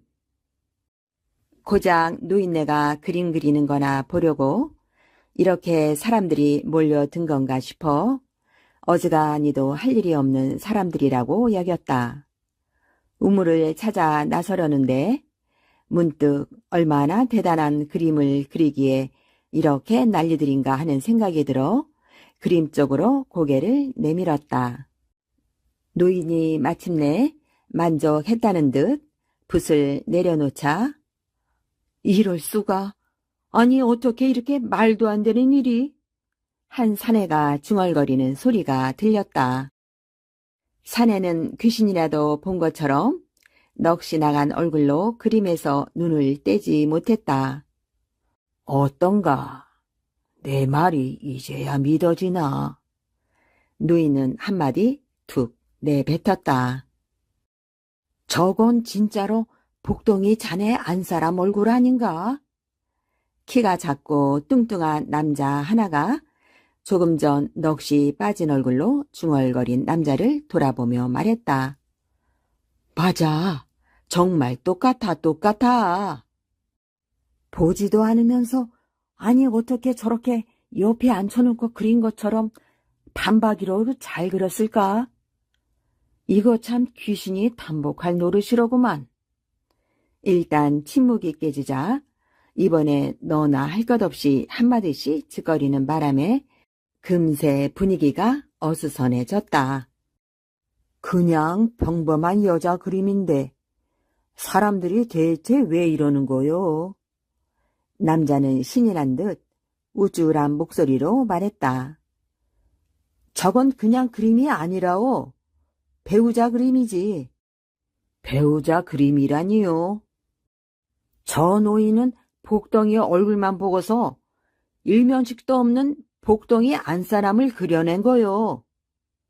세상에, 아니 어떻게 그런 일이 있을 수 있습니까? 그러니 귀신이 꼭 갈 노릇이라는 거지. 복동은 아침부터 할 일 없이 앉아만 있는 노인 옆에 슬그머니 다가가 말을 건넸다. 영감님, 어디서 오셨습니까? 그저 발길 닿는 대로 떠돌아다닐 뿐이요. 특별히 머무는 데가 없으니 특별히 어디서 왔다고도 할 수 없지. 숙식은 어떻게 해결하십니까? 보면 알지 않소. 화가가 그림 그려서 돈 버는 것 말곤 무슨 재주로 끼니를 해결하겠소. 그게 대체 무슨 그림입니까? 배우자 그림이요. 네? 나는 당신 얼굴만 보고서도 당신 안사람 얼굴을 똑같이 그릴 수 있어. 그게 어떻게 가능한 일입니까? 저만 보고서 얼굴도 모르는 제 마누라를 그린다니요? 과장이 좀 심하십니다. 그렇다면 내기를 하지. 내가 자네 안사람 얼굴을 그려보겠소. 저야 문제될 게 없습니다만 영감님께선 나중에 그 창피를 어찌 감당하시려고 그러십니까? 창피를 당하는 게 난지 당신인지 그건 두고 보면 알 일이요. 두 사람 사이에 오간 대화는 대충 이런 내용이었다. 구경꾼 중 누군가가 이번은 우연일 수 있으니 한 번 더 그려보도록 하는 게 어떻겠소? 하고 말했다. 모여있던 사람들이 다들 고개를 끄덕였다. 노인은 그들을 똑바로 쳐다봤다. 몇 번을 해보든지 간에 결과는 똑같을 거요. 하지만 나도 공짜로 그릴 수만은 없지. 그림값을 낸다면야 얼마든지 그려주겠소. 혹시 안사람 말고 서방 얼굴도 가능하신가요? 몸집 작고 얼굴이 누리게 한 여자 한 명이 입을 열었다. 배우자 얼굴이라 했으니 당연히 서방 얼굴도 가능하오. 하지만 내가 당신 남편 얼굴을 제대로 그린다면 아까처럼 돈을 내시오. 여자가 고개를 끄덕였다. 얼마간 시간이 지났을까? 종이 위에 한 남자의 얼굴이 나타났다. 20대 후반쯤 되어 보이는 아직 젊은 남자였다. 여자는 그림을 받아들고서 저도 모르게 숨을 들이켰다. 아니, 이건 똑같네, 똑같아. 생김새만 똑같은 게 아니야. 오른쪽 눈 옆에 세로로 점이 3개 있는 것까지 똑 닮았구만. 보아하니 내가 그린 게 당신 서방님이 틀림없는 것 같소만. 노인이 여자를 향해 손바닥을 내밀었다. 치마폭에서 동전을 꺼내 손바닥에 올려 놓았다. 영감님, 제 것도 한번 그려주시오. 이번에도 노인의 유려한 손놀림은 변함이 없었다. 노인이 그린 그림에 다시 한번 탄성이 터져 나왔고 다음은 내 차례라며 실랑이가 벌어지려는 찰나였다. 느닷없이 노인이 뭐하는 건가 의아해 하면서도 자석에 끌려 가는 것 마냥 다들 노인의 그림에 빠져들었다. 그림 속 여인은 아직 앳된 티가 남은 소녀에 가까웠다. 노인은 고개를 들어 방금 전 벼루 옆에 동전을 내려놓은 남자를 쳐다봤다. 이것도 당신 거요. 남자는 이해가 안 된다는 표정이었다. 제 배우자 그림은 방금 전 그려주시지 않았습니까? 그랬지. 하지만 당신은 2명의 배우자를 맞을 운명이요. 아까 그린 건 현재의 배우자, 지금 그린 건 미래의 배우자요. 말문이 막힌 남자 대신 옆에 덩치 큰 연인이 반박했다. 여기 안 사람은 몸도 쌩쌩하고 내외간 금술도 동네에서 둘째가라면 서러워할 정도로 좋은데 아니 그게 무슨 악담입니까? 그러거나 말거나 노인은 매서운 눈빛으로 사내를 바라봤다. 돈을 마저 내야지. 네? 아까 낸 돈은 처음 그림값이고 2번째 배우자 그림값은 아직 안 내지 않았소. 흥분을 삭히려 애쓰던 남자는 이게 무슨 말 같지도 않은 소리야? 하며 자리를 떴다. 남자는 그런 노인을 멀거니 보다가 한마디 던졌다. 그런데 대체 어떻게 하신 겁니까? 뭘 말이요? 배우자 얼굴을 그려주신 거요. 제일 마지막 그림을 제외하면 다 맞지 않았습니까? 그렇다면 영감님께선 미래를 읽는 능력이 있다는 겁니까? 노인은 잠시 동작을 멈추고 남자를 마주봤다. 미래를 읽는다. 나는 다만 사람의 인연에 대해서만 보는 능력이 있을 뿐, 수많은 인연 가운데서도 남녀 관계로 맺어지는 배우자 운만 보니까 그건 꽤나 성가신 일이요. 근데 왜 성가시다는 거지요? 당신은 자신이 훗날 어떻게 될지 미리 알면 좋을 거라고 생각하오. 미리 알면 미리 대비를 할 수 있으니 좋은 거 아니겠습니까? 노인은 갑자기 표정이 진지해졌다. 그렇지 않다오. 알면서도 아무것도 할 수 없는 무력함은 생각보다 괴로운 일이요. 남자는 입을 다물었다.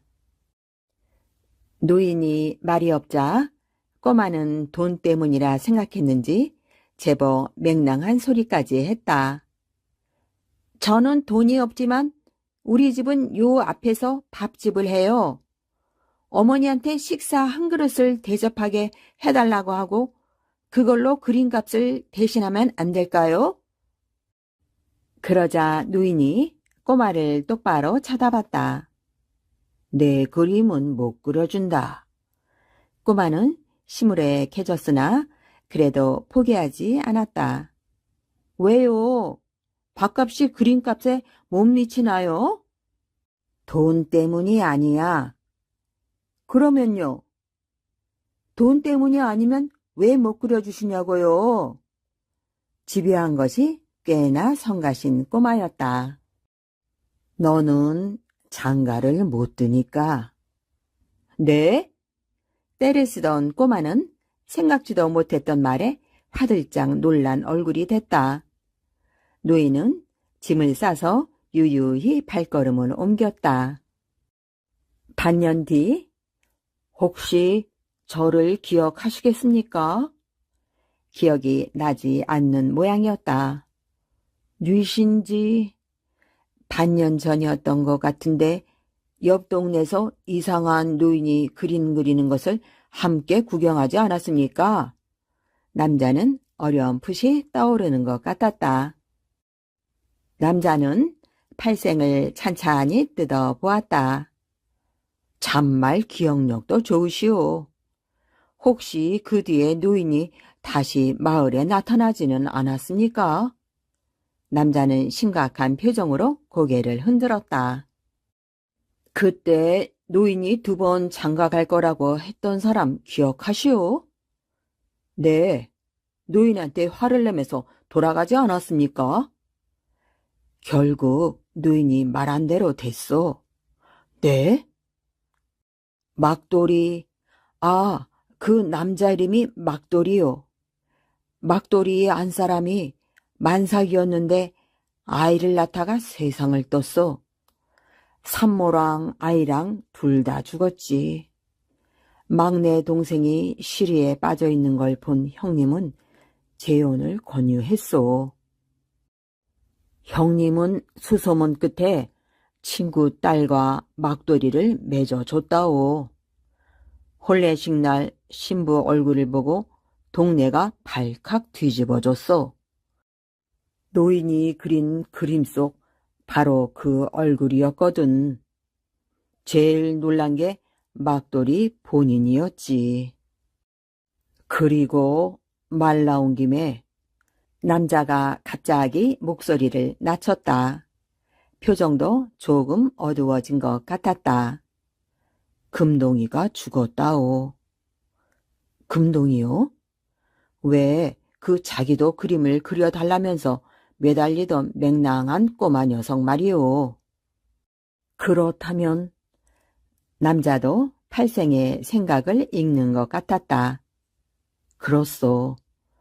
그 아이는 배우자가 없을 운명이었소. 그 노인이 말했던 것처럼 말이오. 여기까지 말한 팔생은 잠시 숨을 돌리며 술을 한 모금 마셨다. 그거 참 어쩐지 으스스하구려. 하지만 배우자 그림이라. 공기 중에 달콤한 치자꽃 향기가 감돌았다. 지혜로 끓인 심리국.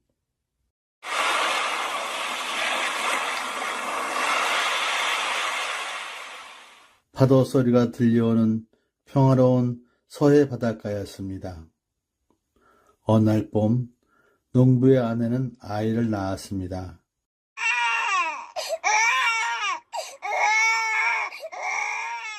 농부는 아내에게 죽이라도 씌워주려고 했지만 집에는 먹을 것이 아무것도 없었습니다. 농부는 심술쟁이 부자를 찾아가 빌었습니다. 어르신, 쌀을 좀 구워주세요. 이번 가을에 꼭 갚겠습니다. 얼마 지나지 않아 농부는 또 부자를 찾아갔습니다. 정말 죄송합니다. 아들 녀석이 어찌나 먹을 것을 보채는지 쌀을 조금만 더 빌려주시면 이번 가을에는 배로 걷겠습니다. 심술쟁이 부자는 한참을 생각했습니다. 그러다가 무슨 좋은 생각이 났는지 혼자서 슬며시 웃다 짐짓 점잖은 목소리로 말했습니다. 이놈, 이번이 마지막이다. 꼭 갚아라. 농부는 급실급실 절을 하며 반 정도 담긴 쌀 한 자루를 들고 집으로 돌아왔습니다. 어느덧 3년이라는 세월이 흘렀습니다. 그러나 가난한 농부는 쌀 한 톨도 갚을 수가 없었습니다. 농부는 기어 들어가는 목소리로 부자에게 말했습니다. 어르신, 조금만 더 시간을 주십시오. 꼭 갚겠습니다. 부자는 아무 말 없이 큰 기침만 했습니다. 참 이상한 일이지요. 심술쟁이 부자가 가만히 있다니 말입니다. 심술쟁이 부자에게는 꿍꿍이가 있었습니다. 농부의 딸이 이 동네 최고의 미인이라지. 게다가 마음씨까지 곱다니 내 둘째 부인으로 삼으면. 심술쟁이 부자는 혼잣말을 하며 슬슬 웃었습니다. 그날부터 부자는 어떻게 하면 농부의 딸을 자신의 집으로 데리고 올 수 있을까 생각만 했습니다. 몇 날 며칠을 골똘히 생각하던 부자가 갑자기 무릎을 치며 큰 소리로 외쳤습니다. 옳지! 됐어! 바로 그거야! 심술쟁이 부자는 농부를 불러서 다그쳤습니다.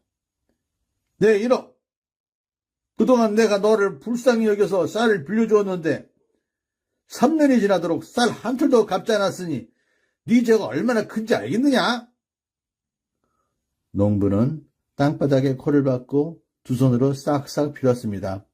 에휴, 용서해 주십시오. 올해는 워낙 농사가 안 되시니. 한 가지 방법이 있긴 한데 뭐든지 말씀만 해주세요, 어르신. 심술쟁이 부자가 코웃음을 치며 말했습니다.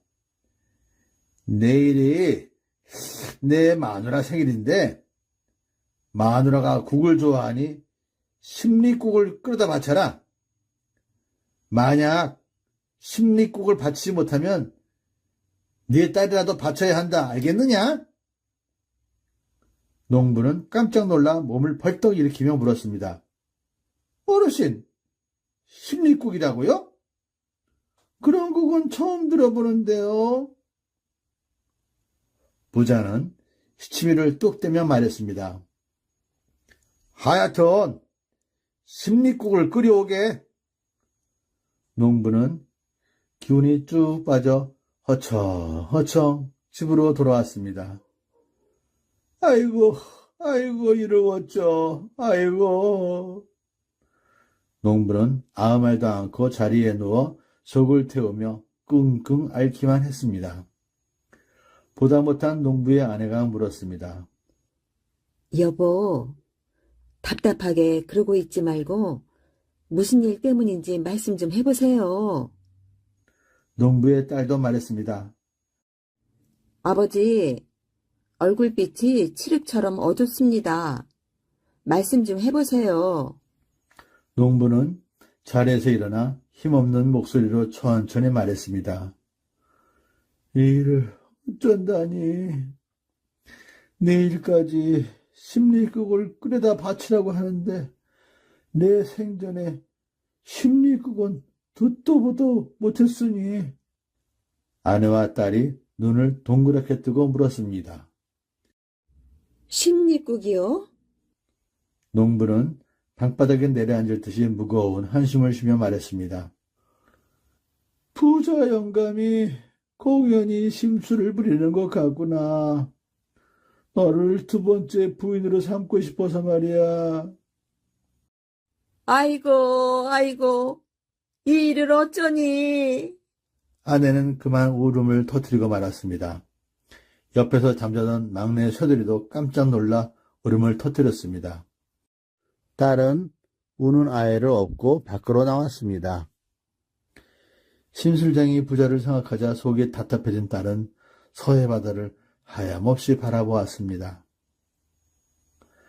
바다에는 오리들이 넘실거리는 파도에 몸을 맡기고 한가롭게 둥둥 떠다니고 있었습니다.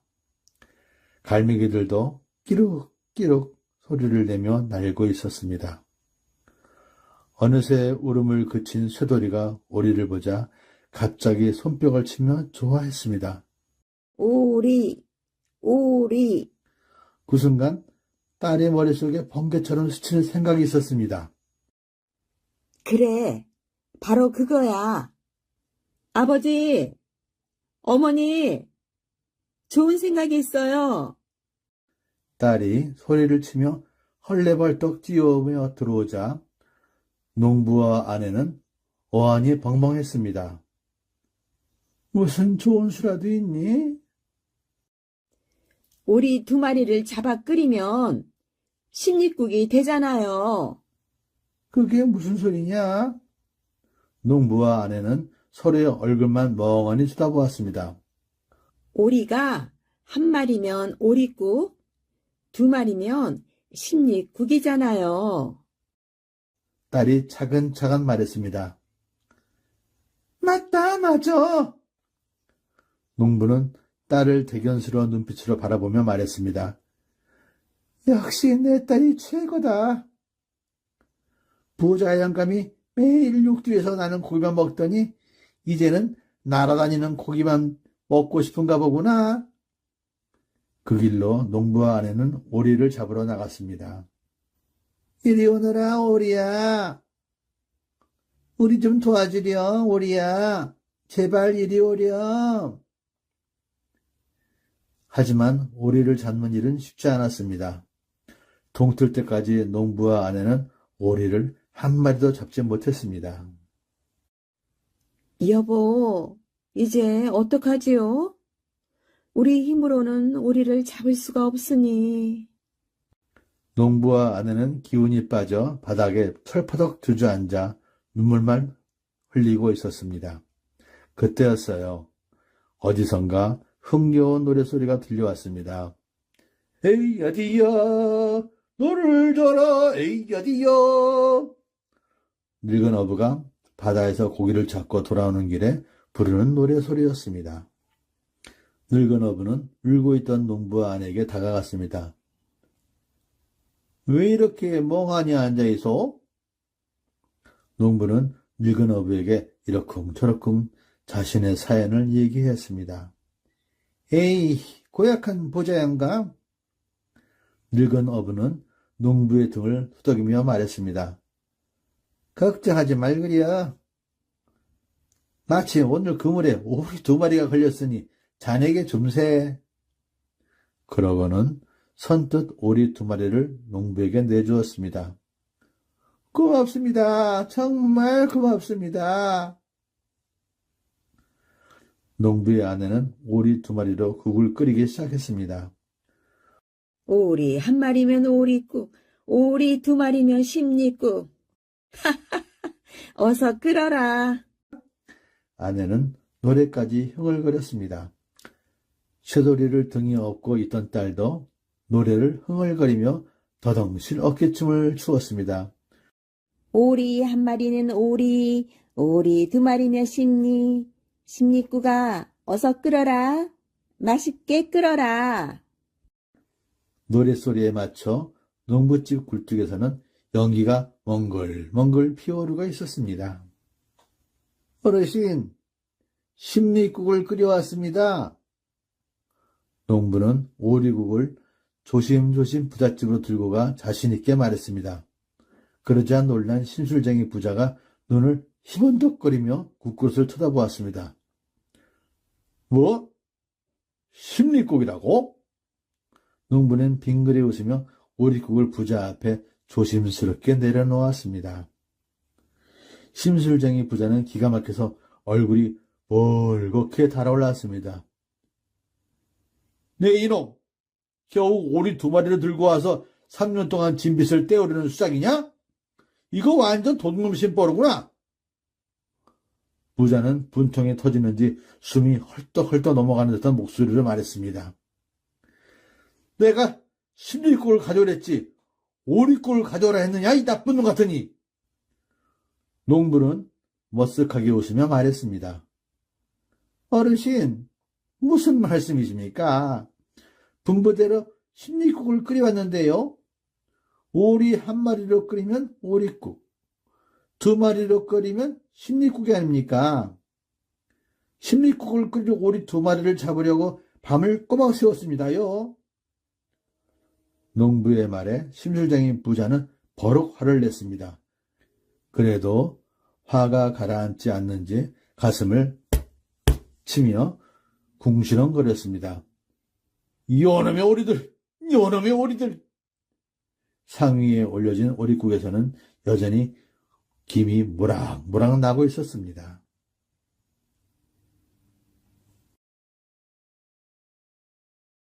송아지와 바꾼 무.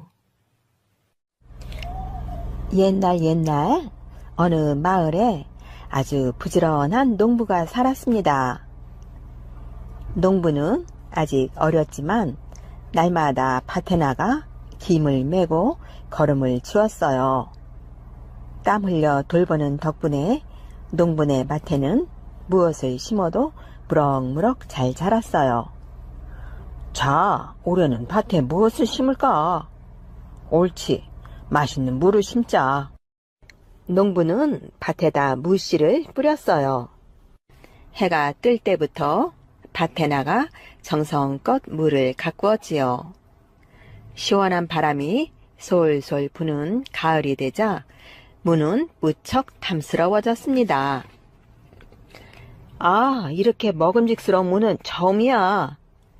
농부는 싱글벙글 웃으며 무를 거두어 들였답니다. 그런데 이상도 하지요. 무 하나가 영 뽑히지 않았어요. 영차. 아무리 힘을 써도 꿈쩍도 하지 않았어요. 나 혼자는 안 되겠는걸. 농부는 아버지, 어머니, 여동생, 멍멍이까지 식구들을 모두 불러왔어요. 아버지가 농부 뒤에 매달렸어요. 어머니는 아버지 뒤에 매달렸어요. 영차. 세 사람이 당겨도 무는 꿈쩍도 하지 않았어요. 그거 참 이상하다. 저도 같이 당길게요. 농부의 여동생도 어머니 뒤에 매달렸어요. 농부 뒤에 아버지, 아버지 뒤에 어머니, 어머니 뒤에 여동생, 여동생 뒤에 멍멍이 모두 함께 물을 힘껏 잡아당겼어요. 어여차 모두들 비지땀을 흘렸습니다. 다시 한번 해보자.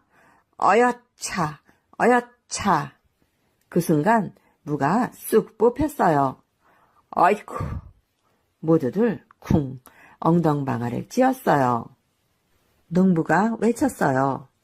와, 이 무 좀 보세요. 세상에, 우리 키만큼 큰 무로구나. 이렇게 커다란 문을 처음 보았어요, 아버지. 그러게 말이다. 정말 크구나. 식구들은 입을 딱 벌리고 커다란 문을 만져보았습니다. 야, 정말 크다. 어머니가 말했어요. 이렇게 커다란 무로 무엇을 할까? 맛있는 김치를 담궈 먹을까? 여동생도 한마디 했어요. 맛있는 무시루떡 해먹어요, 어머니. 농부가 의젓하게 말하였습니다. 아니에요. 그냥 먹기에는 아까워요. 사또님께 드리는 것이 어떨까요? 아버지가 농부 머리를 쓰다듬으며 말했어요. 그러자꾸나. 사또님도 이렇게 큰 무는 못 보셨을 게다. 얼마나 기뻐하시겠느냐. 농부는 물을 짊어지고 사또에게 갔어요. 내 평생 이렇게 커다란 무는 처음 보는구나. 이렇게 귀한 선물을 받았으니 나도 무엇인가 선물을 해야겠구나. 사또는 무척 기뻐했어요. 여봐라, 곳간에 무엇이 있느냐? 예, 엊그저께 선물로 들어온 송아지가 한 마리 있습니다. 마침 잘 되었구나. 그 송아지를 가져오너라. 농부는 사또가 준 송아지를 끌고 집으로 돌아왔어요. 농부가 커다란 물을 사또에게 바치고 송아지를 얻었다는 소문이 온 동네에 퍼졌어요. 이웃 마을에 사는 욕심장이 농부도 이 소문을 들었습니다. 그까지 물을 바치고 송아지를 얻었다고? 그렇다면 나는 송아지를 바쳐야지. 그러면 사또께서 아주 큰 선물을 주실 거야. 욕심쟁이 농부는 외양간에서 가장 좋은 송아지를 골라 사또에게 끌고 갔어요. 사또님, 제가 키운 송아지입니다. 사또님 은혜에 보답하고자 가져왔으니 받아주십시오. 고맙구나. 이렇게 훌륭한 송아지를 받았는데 나도 가만히 있을 수 없지. 사또가 껄껄 웃으며 말했어요. 여봐라, 곳간에 무엇이 있느냐? 예, 엊그저께 선물로 들어온 커다란 무가 하나 있습니다. 그래? 그럼 그 무를 가져오너라. 사또는 부지런한 농부가 가져온 커다란 무를 욕심쟁이 농부에게 주었습니다. 아이고, 내가 무슨 바보짓을 했담. 귀한 송아지를 이까지 무와 바꾸다니. 욕심쟁이 농부는 커다란 물을 질질 끌고 집으로 돌아왔습니다.